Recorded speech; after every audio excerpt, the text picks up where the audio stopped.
Hello, and welcome back to Griffins Sports Weekly for the week of March 10th, 2008. While we were gone, men's and women's basketball finished up their semester on the court, and today we will look at their semester and how they did.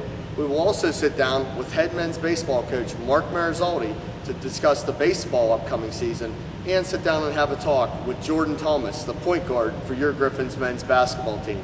But before we do all of that, let's take a look at how your teams have been doing over the past few weeks here on the Hill.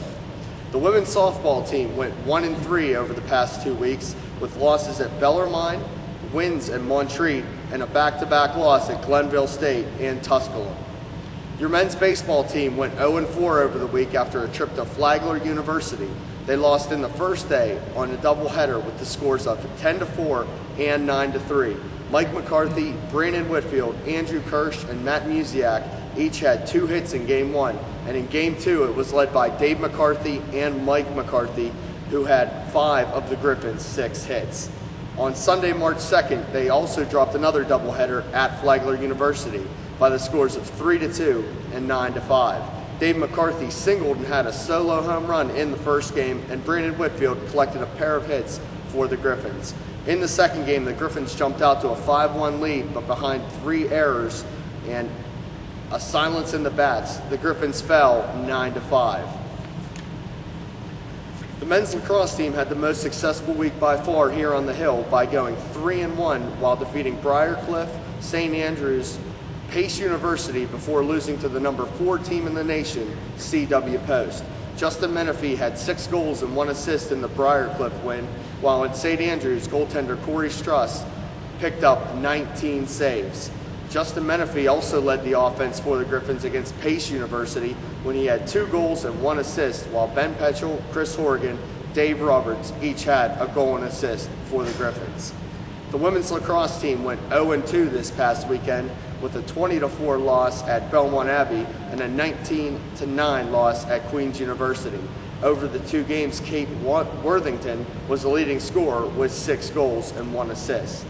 Before we sit down with head coach Mark Marizaldi, let's take a look at the preview for men's baseball. Seton Hill is entering their 5th year under head coach Mark Marizaldi, and 2007 saw the graduation of 13 seniors that had 123 wins and an NAIA World Series berth that is going to be lost due to graduation.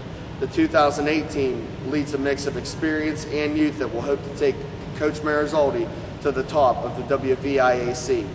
Rounding out the infield, we have senior Brandon Whitfield, who was a second-team All-American in 2006 in the NAIA.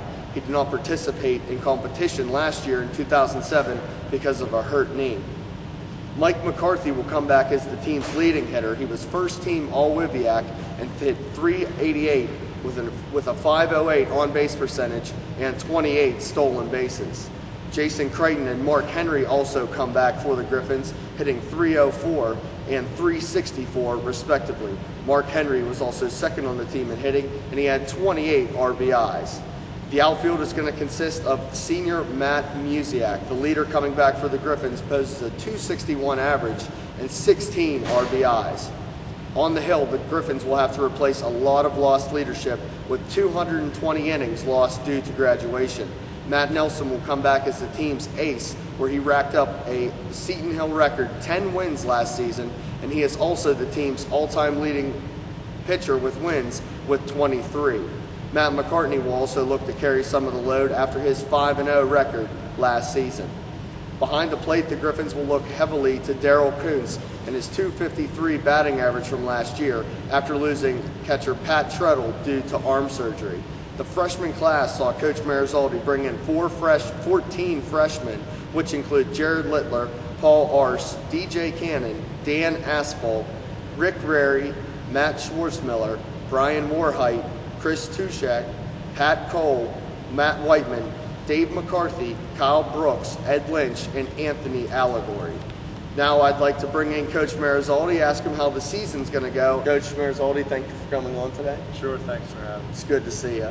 So coming into this year, you lost 13 seniors last year. You have 14 freshmen. What do you really expect from the team this year? I expect to be competitive. We certainly lost a lot in terms of terms of leadership, I think statistically and production-wise, there's a couple of key guys. Obviously, losing Jerry Harness is a big hole in our batting order, and also on defense. Losing Steve Long in the outfield is also a pretty big loss for us defensively. And then obviously the big losses for us are up the mound. But I still think the strength of our team this year is probably our pitching, even though we're very young and inexperienced. I think quality-wise, we're in pretty good shape. We've got enough arms to be competitive. So I think the biggest thing is the experience that we lack. We do have 9 seniors this year. Many of them have been part of our World Series team. But just the leadership that we lost in a basically crop of 4-year starters from last year is something that we're going to miss pretty significantly. So you talk about this inexperience and all the freshmen you bring in. What do you really expect from that group of 14 freshmen? All we want those guys to do is come in and compete. Give us their best effort, compete at a high level. Knowing that they're freshmen, we know that they're going to make mistakes. We almost expect them to make mistakes. I think that's the only way they're going to learn and get better is to get out there and play some pretty good competition, find out what they can do and what they can't do.